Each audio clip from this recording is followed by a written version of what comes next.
afternoon. Today is June 6th, and you are listening to the Indigified podcast, sponsored by the Great Plains Action Society, right here on KWTN 100.9 FM, Allen, Nebraska, the Big Voice radio station, official radio station of the Winnebago Tribe of Nebraska. As always, all opinions shared are not a reflection of the Winnebago Tribe of Nebraska, the Big Voice radio station, or the Great Plains Action Society.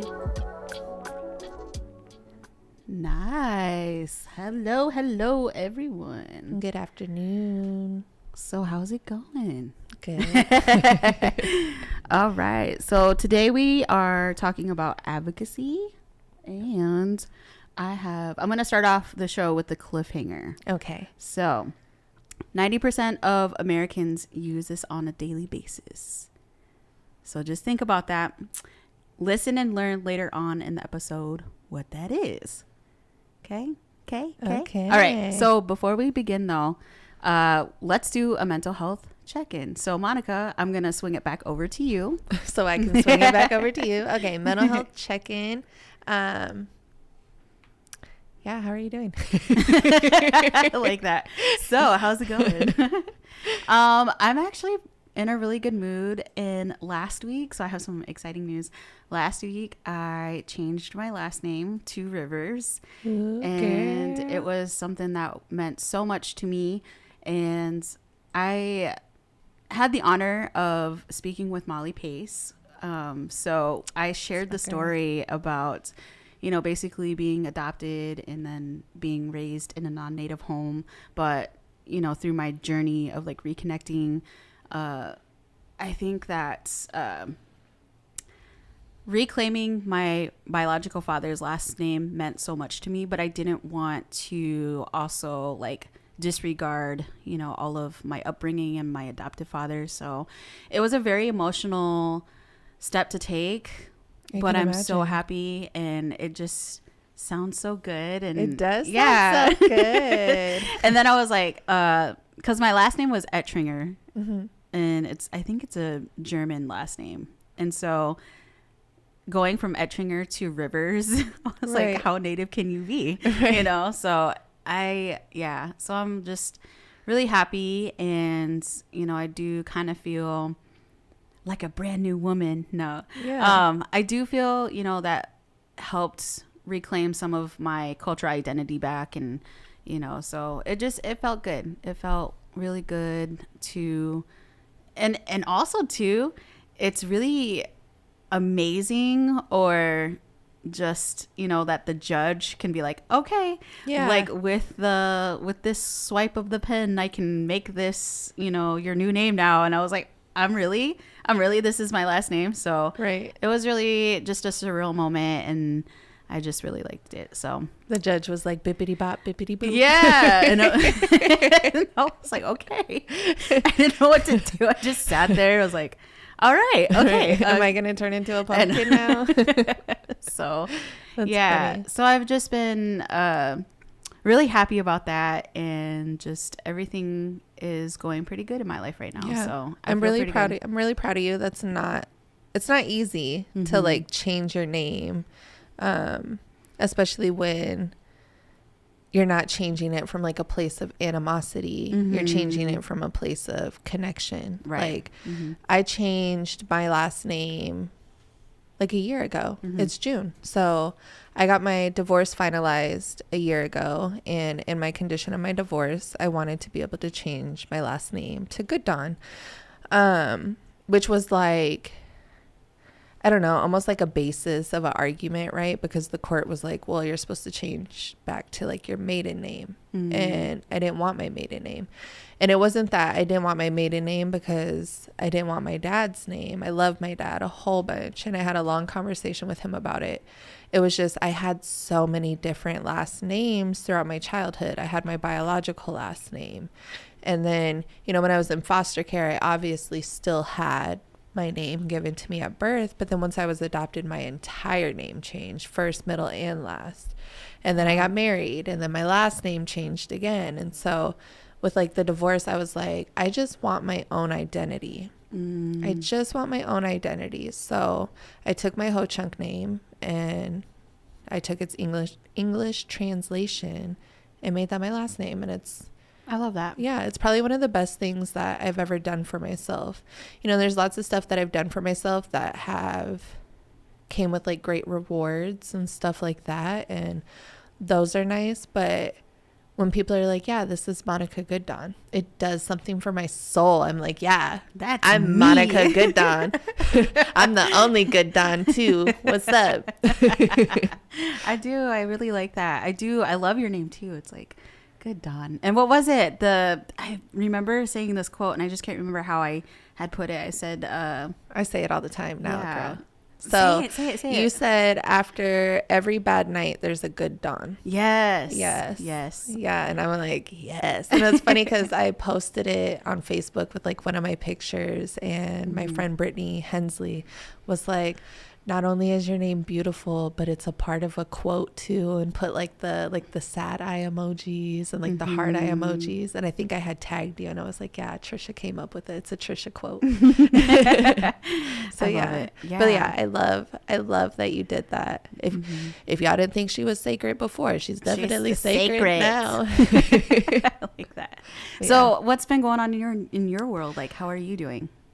Girl, I don't even know what's been going on in my world, Trisha, because I can't keep track. Yeah, you definitely. So we talked about the sunset picnic and doing that. But I mean, like, how have you been since last? I know you were tired and exhausted, but you look like you're in a good mood today. I am. Well, I had an extra shot of espresso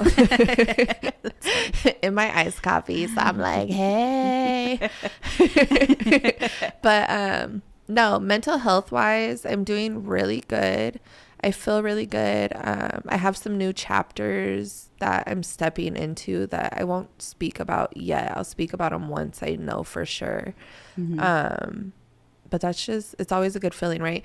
So there's that pressure there that's like, okay, I have so much to do and so much to accomplish in such a short amount of time. And I think that's why the sunset picnic had me so exhausted, because I was like, there was so much to do. But then also I knew once I accomplished it, I still had so much left to do in regards to all these other experiences that I'm getting into. But I don't know. I make a lot of time for myself. So that's good. That's very important too. There's that. And then my sister moved in with me from Texas. Hey. So I know. Melissa, shout out. Yeah. So that added on to like my exhaustion, moving stuff. She had a whole bunch of stuff to move. So don't sisters do. Which is like great, because now like when I take a shower, there's like all this like wonderful like new stuff. I can try new shower scrubs and stuff like that. I'm like, yes, I love having a sister. But so that was like exhausting too. But we're pretty much done with like the unpacking and the organizing aspect of it. All the stuff that we couldn't put into my apartment went to my parents' house, which again, my parents are so great. Thank God they have a big basement though, because whoo, that was a lot of stuff. So coming off of that, I'm feeling better. My space is organized. It's not cluttered, which is so important. If ever you're having a hard time mentally, look at your environment. Yes. If your house is a mess, clean it up. Even if you don't have the energy, if you have to force yourself to do the dishes, because I promise you, after they're done and you're already dealing with so much mentally, you're going to feel better walking into your kitchen to get a snack or whatever it may be, and seeing that your sink isn't full, or, you know, like fold, like, I'm a blanket person. I have so many blankets on my couch. So if ever I'm having like a hard time, I'm like, okay, I need to fold up all these blankets and make them look cute. If my space looks cute and the energy can flow, I feel 100 times better. Yes.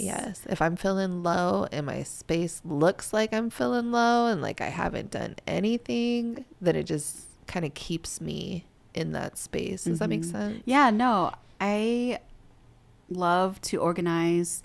I feel that when you have clutter, that a lot of like negative energy will collect there. And I know that's like, you know, negative energy. But, you know, some people are like, what is she talking about? You know? But I feel like when you have messes or like just piles of things and everything's not put away, that it collects, like, right. you know, so it's nice to always clean up after yourself and stay organized. And it does. Once you clean, do dishes, sweep the floor, you know, make the bed. That's a big thing for me every day. Yeah, every day. Every day I try to make my bed, and it just sets my day up, because then at least I have a nice bed to come home to. Yeah, I mean, I get to everything, but at least my bed is there and it's made, and I can, there's a satisfaction in it, like at the end of the day. Like, I did so much today, but like I come to like a nice bed, like get to get all comfortable, feel all cute, like I'm at a hotel or something. Mention your sister. So your sister is in the process of putting a breakfast spot up in Sioux City. Is that correct? Or so what's her plan there? What's the grand plan? That's the idea, and she's working the steps to make that happen. So she does want to open like a breakfast, like a quick grab and go breakfast spot. So it'll be called Little Bit of Texas. So I like that. Yeah, I do too. So in Texas, we have all of these like drive-through spots that open pretty early, and they have breakfast tacos. So in Sioux City, we have a lot of places that have like breakfast burritos, but they're really heavy and they're really big. And me personally, I'm not a fan. I'm not saying that they don't taste good. They definitely do. It's just a little too much food for me that early in the morning. So the idea is to bring these things that we're used to in Texas that we don't have here in Iowa. So different types of breakfast tacos, kolaches, which is almost like a pig in a blanket. Ooh. But it's like elevated. It's the bougie kind. It's the bougie one. I think it's a German food or maybe a Swedish food. I could be wrong. Could be a completely different region of Europe. But there's a lot of spots in Texas where it's like a donut shop and they sell kolaches, and they're so good. And then she definitely wants to incorporate my mom's fry bread. Ooh, so yum. I'm super excited about that part. Last night she made kolaches, and I was like, girl, I'm going to need like 6 gym memberships. Like, once this is open and going, I was like, and there's going to be fry bread. Like, I'm like, I'm going to have to be getting my A1C done every 3 months on the dot to make sure I am not backtracking back to diabetes, because I worked hard. Well, it's always nice to have those places. And plus, it's just nice to have something new. Yeah. You know, something Absolutely. that's not, your average palate. So I'm really excited to see where that goes. I am too. Yeah. We looked at locations yesterday. We're still in the look for a location. So, it's a process opening businesses. Yeah. So that's one thing that I'm trying to be there for her for, because I know like she has a couple different dreams and business ventures that she wants to get into, but this one is presenting itself. Like, she planned on this one being kind of on the back burner to something else, but this one is presenting itself so well that it's like, this is where you need to go. This is what you need to be focused on. But the process is never easy of opening a business. It's easy to file for your LLC and do your certificates of organization. It's easy to apply for an EIN. All of that is easy, but it's getting it up and running that takes the most work. So we're going through it together. That's cool. It's a learning process. I'm thankful that I have, like my background of opening businesses. So it just kind of takes some of the stress off, and I can be like, yeah, sister, this happens. Yeah. It's fine. Yeah, this totally happens. You just keep rolling. Yeah, but That's she's so excited, and I'm so proud of her because she's never made a kolache in her life. And yesterday she sat at the table. She got all her ingredients. She made the bread from scratch. She let it rise. She was so excited. That's awesome. Yes. And then once they were done cooking, girl, they were so good. I was like, girl, I'm about to eat all of these myself. You better go ahead and grab what you want. Grab what you're taking to mom and dad's house, because me and Saint about to eat all of these. Saint shout out. Saint shout out. He loves kolaches. We learned that yesterday. That's funny. Yeah. So let's dive into the topic. So we're talking about advocacy. Do you know what advocacy is? advocacy is the act to advocate for for something. My Webster dictionary definition. But advocacy is to stand for something. Mm-hmm. It's to stand for something, to teach people about something that you believe in. It's to fight for it, you know. Maybe not like put your hands on someone, not in the literal sense, but to show up and to be like dedicated to whatever it is that you're advocating for. So to advocate is to publicly recommend or support, or someone that supports change, or what is it, just a cause. So basically just a cause. So yes, you're definitely right. Period. And there's period. I love that. I definitely am right. So there's different types of advocacy, and so I'm gonna go through, and then we'll have a deeper conversation. Yes, teach me, girl. All right. So self-advocacy is to show up for yourself and speak up for yourself. So this could be maybe in an educational environment where, you know, maybe I suck at taking tests, and this is what works for me. And to show up for yourself and say, like, I need this in place for myself because I know myself. So then we have individual advocacy, which is when a group of people or organizations advocate, speak up for one or two individuals. And then we have systems advocacy, which is focusing on changing policies, laws, rules. So this is like grand scale advocacy. Right. So my question is, where have you been, or when have you been an advocate, and in what capacity? So I definitely advocate for myself on the daily. I think that's important. I think you should always advocate for yourself regardless of like the environment that you're in or whatever it may be. You are the only person who's going to love you the way that you love you. You are the only person who knows you the way that you know you. So I definitely advocate for myself on a daily. I feel like I advocate for a lot of stuff, but on like the middle level. What was the middle one? The middle one is individual advocacy. So that's like when a group or an organization advocates for individuals. But also too, I feel like, you can be an so we're going to talk about that too, about what an ally, advocate, and accomplice is. So Okay. So, but there's just different types of advocacy, and you can definitely be just a advocate yourself and go hard for somebody else that may not have, you know, the strength to say something and speak up, or maybe they can't. Right. So be a voice for the voiceless, basically. Exactly. So I definitely advocate for domestic violence survivors. I'm big on that from self-experience. I'm a big advocate as far as survivors of like sexual abuse, sexual harassment, sexual trauma goes. I'm big on like rights for the BIPOC community and overcoming oppression, but also I want to say like our country, but also like on a local scale, city scale, county scale, statewide,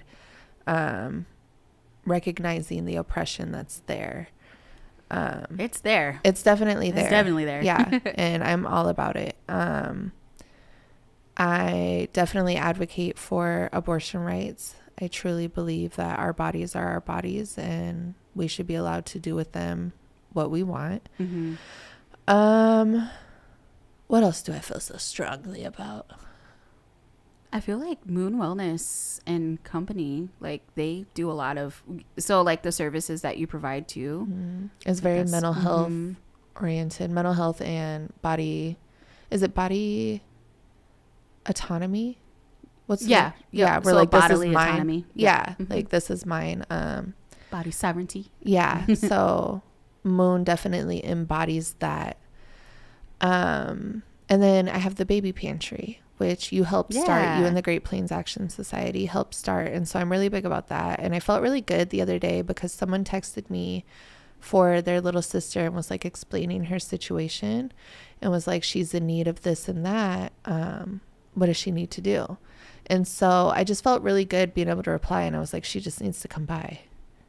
Oh, that's all you have to do. Cool. Like, I don't need to know your story. Like, I don't, like, if you need it, it's there. I don't need proof of income. I don't have any questions for you. If you need it, you just come get it. And if ever you're in a situation where you can donate back for the next woman or caretaker, then please do that. But if you're never in that situation or you never feel moved to do that, that's okay too, girl. I'm not gonna hit up your phone and be like, hey, remember you came and got some formula. I need you to put some formula on the shelves. No, I'll figure that out. The donations will come because it's so beautifully aligned. But I love that. Yeah. Oh my gosh.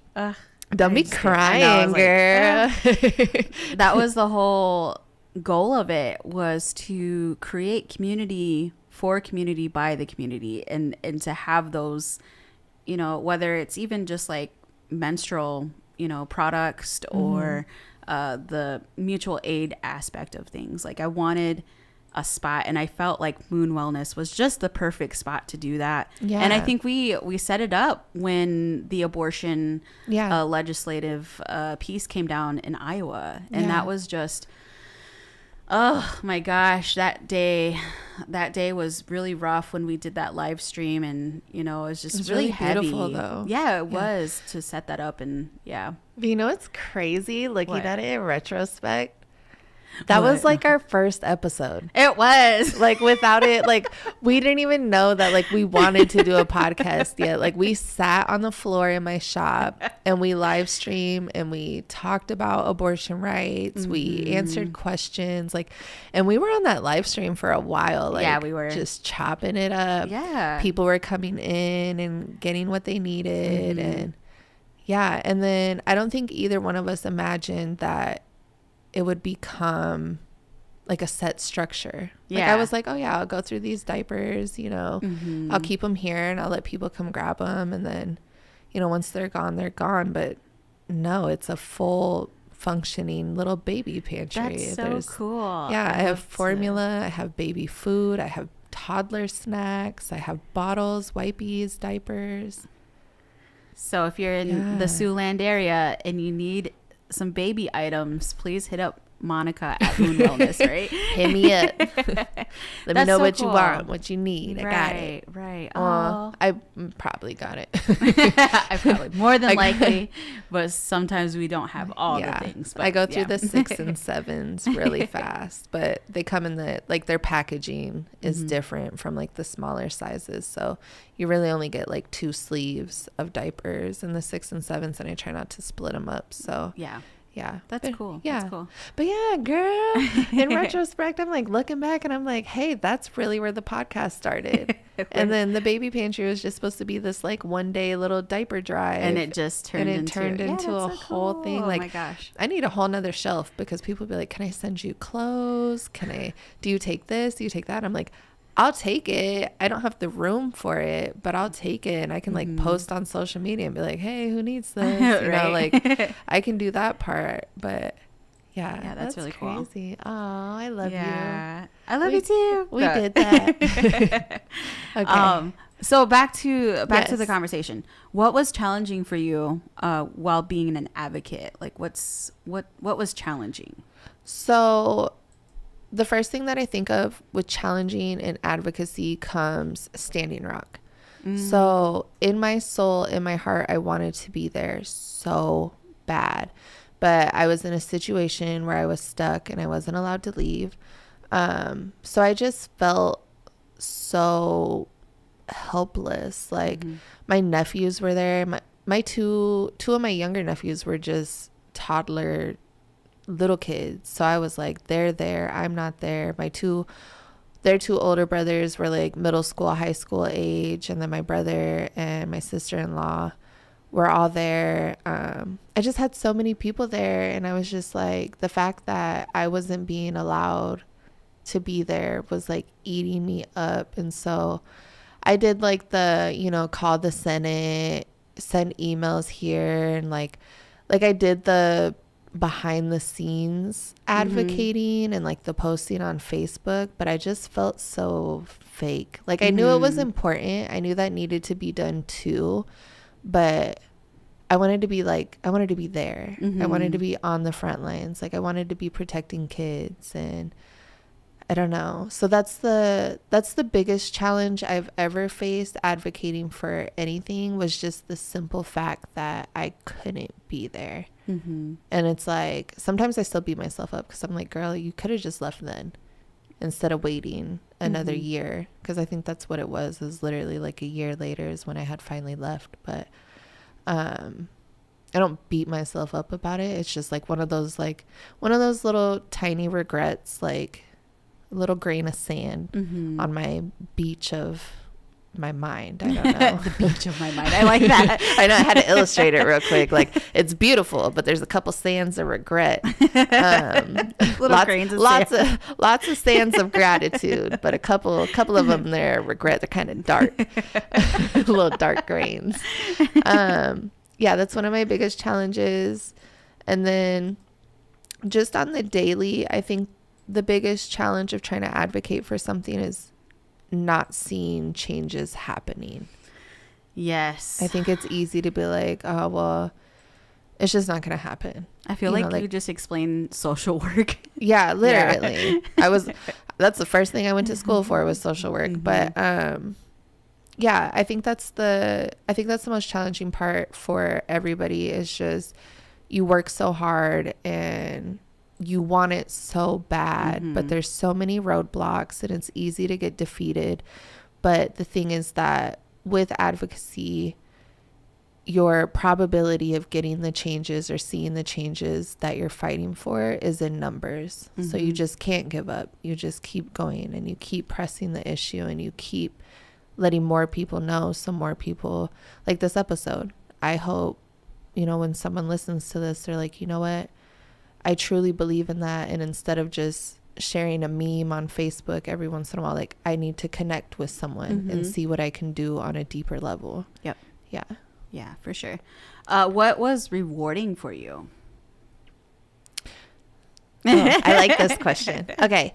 So I think the biggest reward for me currently in my life is like the women that come up to me or message me on social media and they just feel comfortable with me to talk about like their domestic violence situation or asking me for help. Like when they want to leave, I've had women reach out and be like, can you just come with me to get my stuff? Girl, yeah, I'll come. That's cool. Like, yeah. Let's pull up. No. Yeah, let's pull up. Shoot. I got you, boo. So that's most rewarding. And then also, I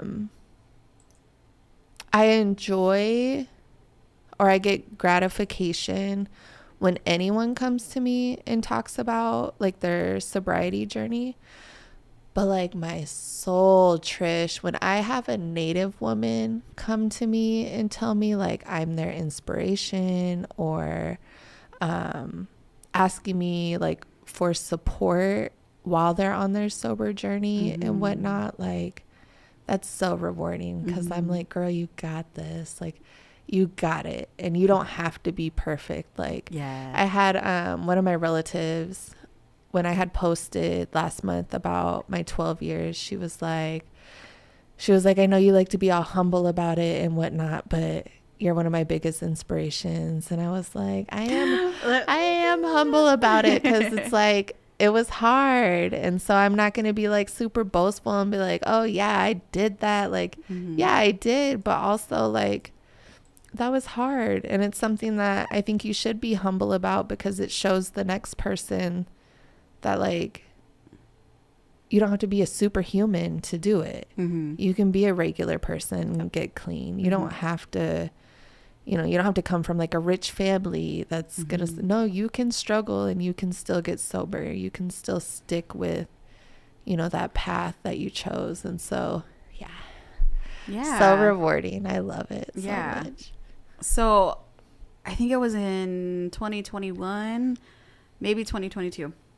I can't remember, but there was the instance of the COVID funding that was supposed to go into, there's like $15.6 million that was supposed to go into the new jail in Woodbury County.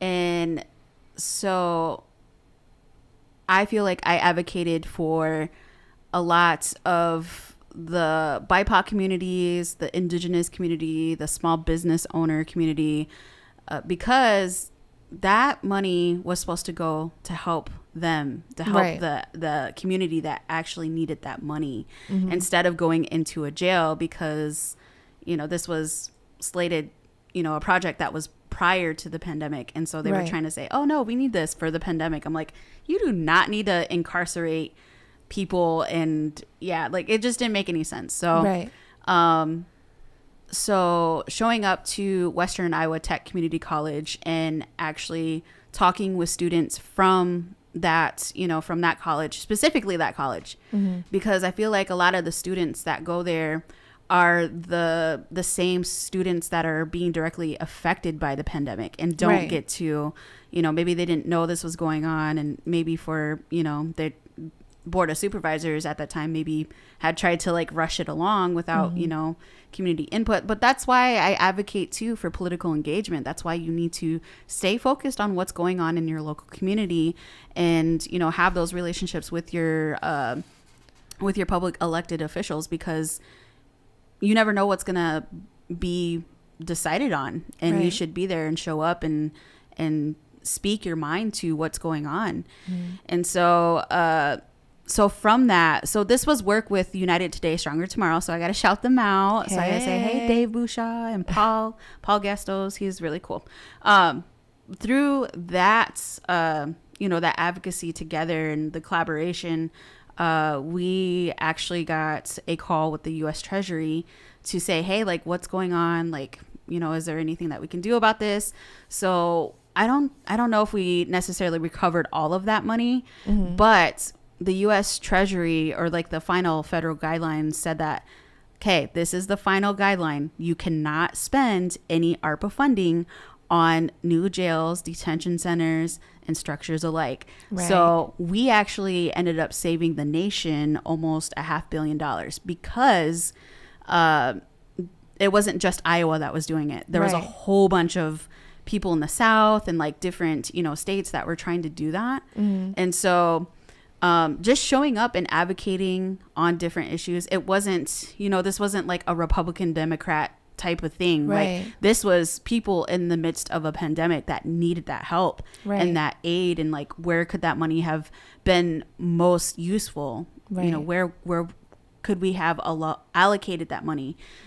So that's kind of like I don't know, like starting off with like a small grassroots approach to it, and being like the individual that goes to other individuals and saying, hey, like, do you know this is going on, and what do you think about this? Do you think this is right? But then also working through the system and actually making a big, you know, that's in a federal guideline of the ARPA funding ruling. And so I was like, wow, that's so cool. And I want to shout out everybody that helped, because it wasn't just solely Great Plains Action Society showing up to wait. Like, we had a whole bunch of other people that were collecting signatures, and you know, so it's building power in the community. And I just know that it's there in the Siouxland area that we have this base, right? We have like all these people want to see this change, but maybe they just don't know how to do it, you know, politically or whatever, or legally, or, you know, just whatever. But yeah, I just wanted to share my little story of like how to advocate, and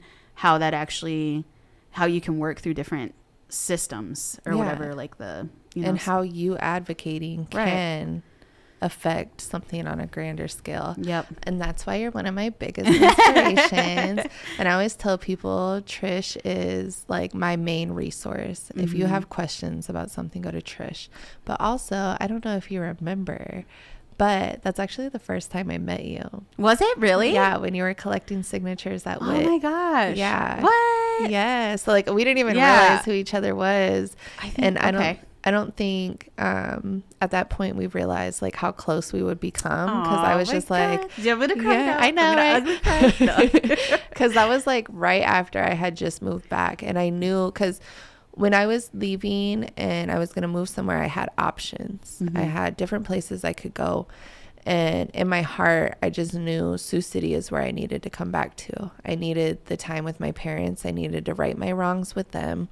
And that after being away from like this area for so long, I craved my culture. They're just, when I lived in Texas, when I lived in Tennessee, I'm not saying that there's not Native people there, but growing up in Sioux City and being so close to my reservation and being a part of things, I didn't get that anywhere else. So I was like, this is where I have to come back to.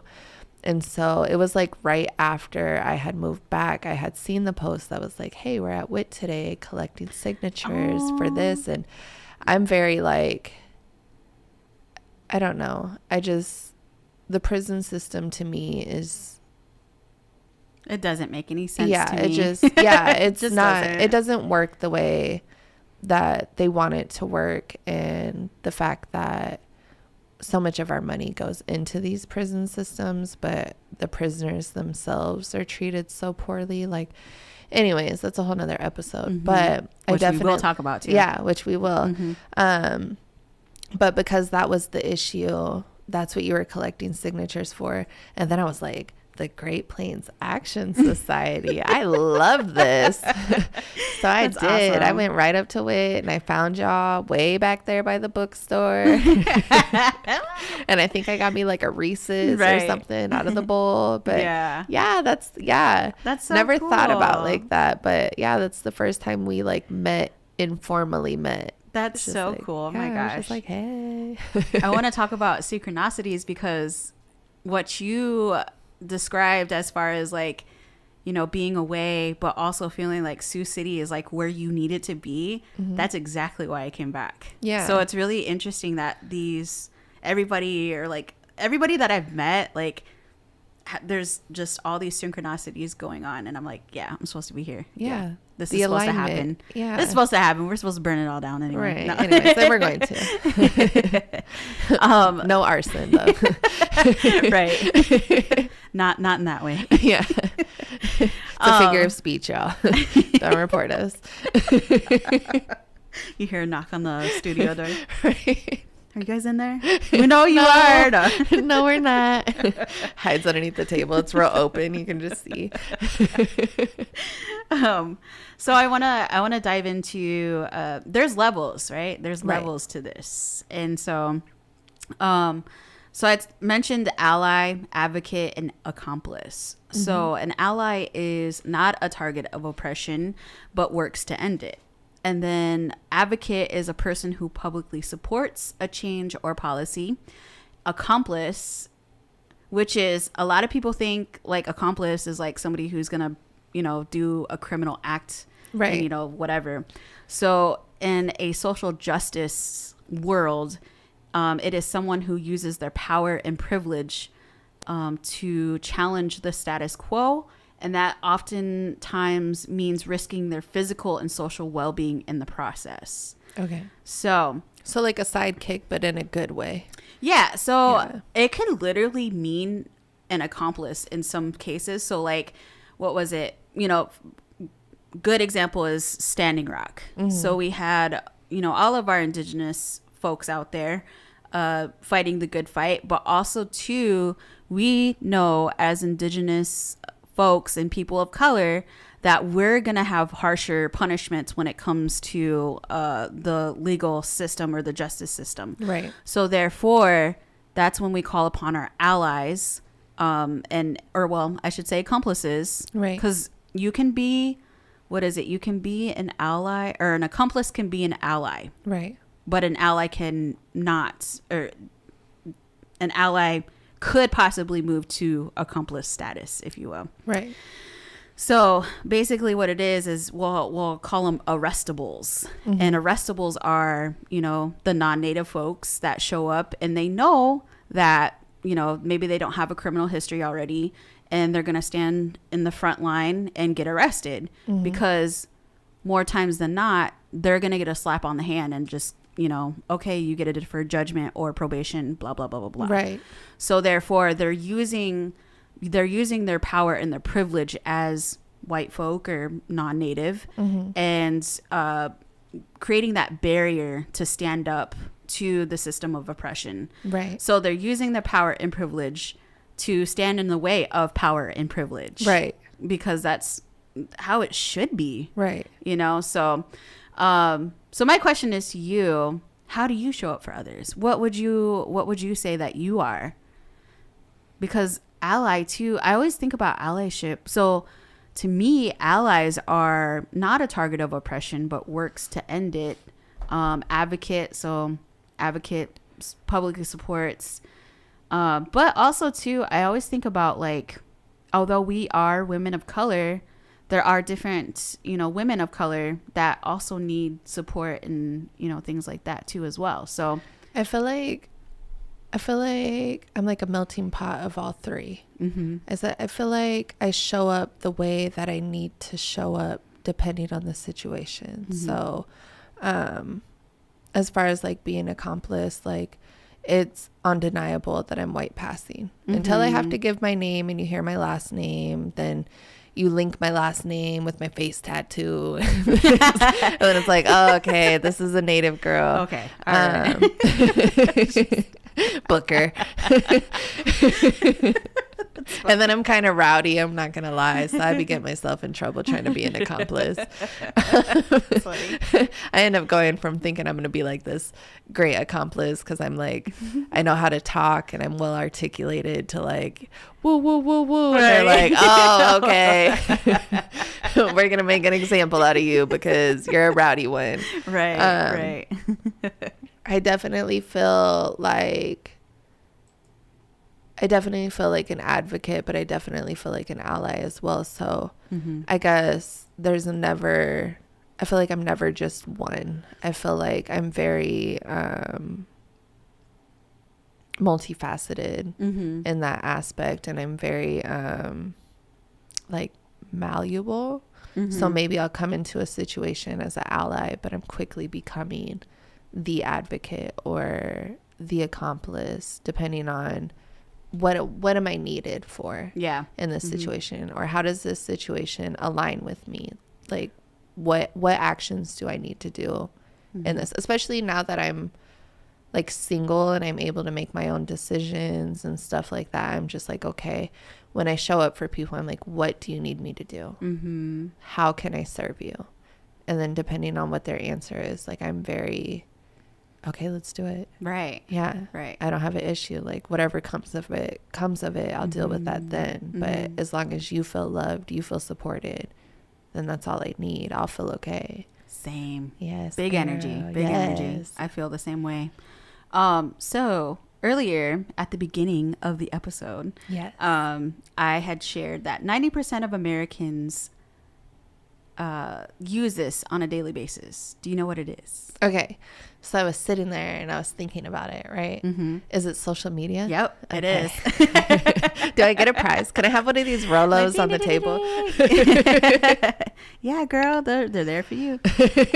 Just for me. Don't boost just my ego, girl. Just for you, girl. So 90% of Americans between 18 to 29 years old use social media. 82% of adults between 30 to 49 years old, and 69% of adults between 50 to 65 years old use social media. Right. So sharing is caring, right? Right. How do you use social media to be also an advocate or an ally? Oh, that's a question for me. Okay. I thought you were going to be like, this You're is how you do it. Here's the steps. Ro looked at me like... I was real interested.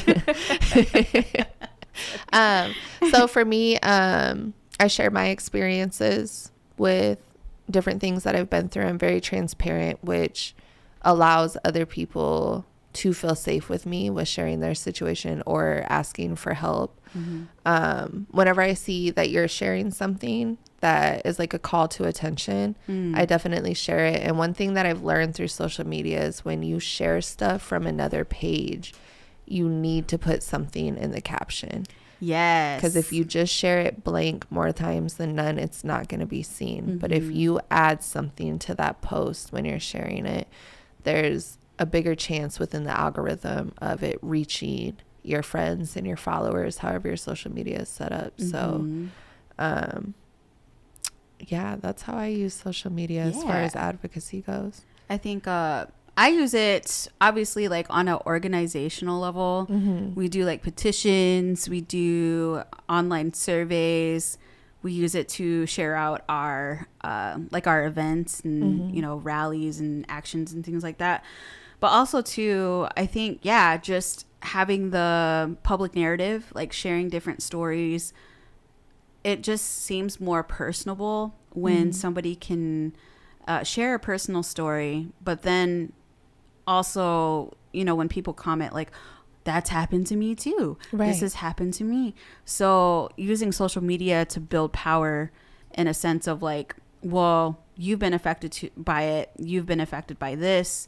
Let's come together. Let's actually do something about it. Right. So social media is a great tool, and you can reach so many people from different regions. So maybe something is happening, you know, as far as like the abortion legislation pieces that are coming down. Right. How are people in different regions responding to that, and how are they organizing behind that and building power? Right. Also too, just to advocate, just to let people know, because obviously everybody's on social media. It doesn't even matter what age, like everybody's using social media. So why not amplify, you know, what you do for your community or what you're here to help with, and or who does, you know. Sometimes I feel like, what was it, back in 2021 or last year, I think it was last year.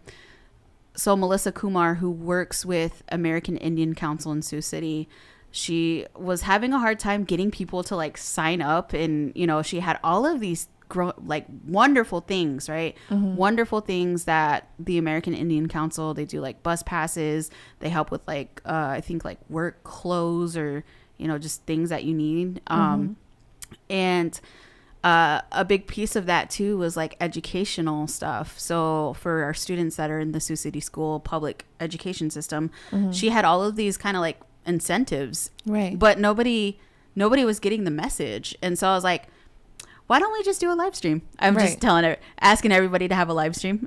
So so we did a live stream, and I think there was about 20 people that signed up that year. And I was like, that's really amazing, because like she wasn't hitting that mark, and so she was just very super thankful. And I was like, girl, we're thankful for you, because you're the one that's actually giving the incentives and you know, helping our people get workplace experience and helping with their clothes or getting to places and things like that. So so having like a network of like advocates in a way too, you know, just building that on the social media world, it grows your web. So but is there anything that you have been a part of, or maybe like seen as far as like advocating, that just really inspires you?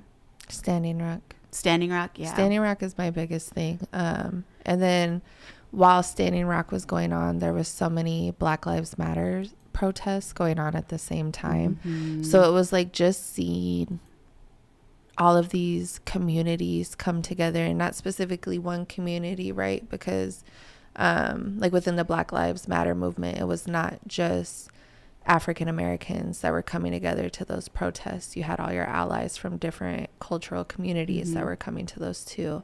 And then Standing Rock, when I would see the pictures and there would be people there that weren't just us, I would be like, what? Or like even like the celebrities, I was like, what are y'all doing? I was like, but thank you, you know.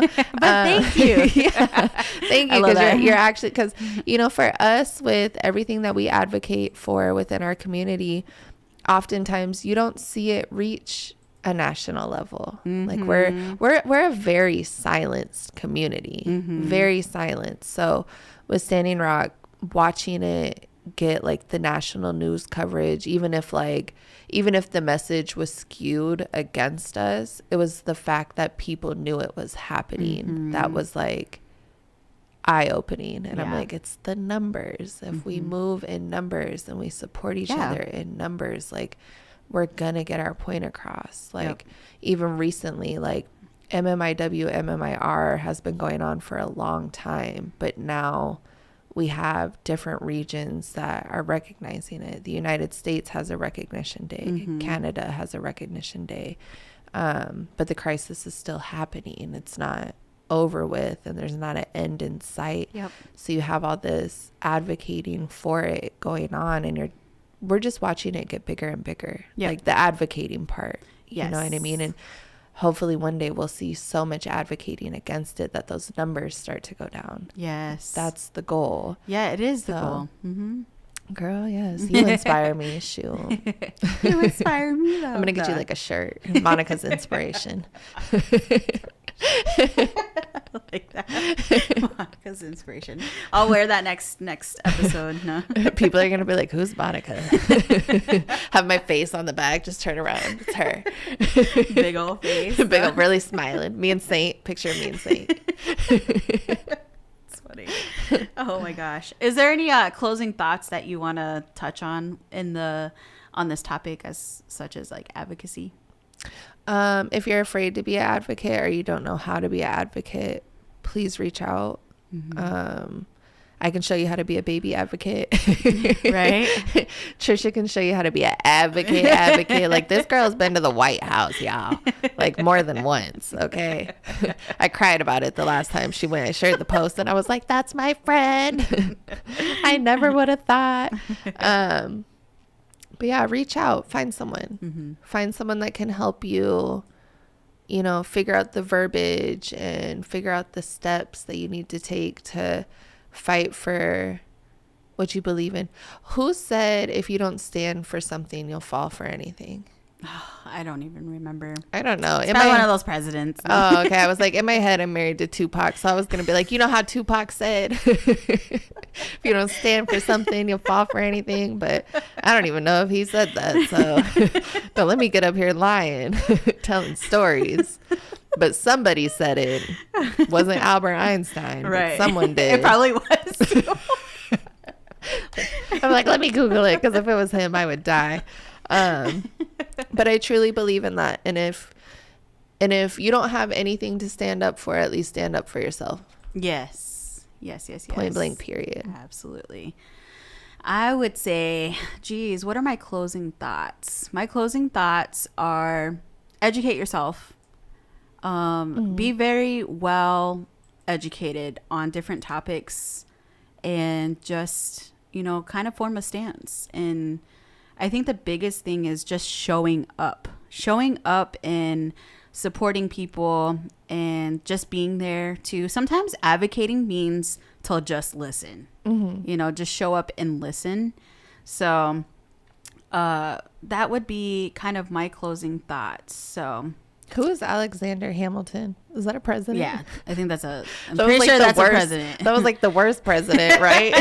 That's it. They were all like, for us and like the slave community, like way back in the day. Like, my history is not on point, but apparently he said that. So we're just gonna stick to Tupac, because I'm pretty sure he reset it.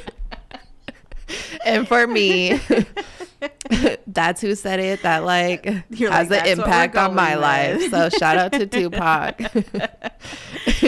Oh my goodness. So I'm not sure what our next episode topic is, but just tune in, and thank you for everybody that does listen.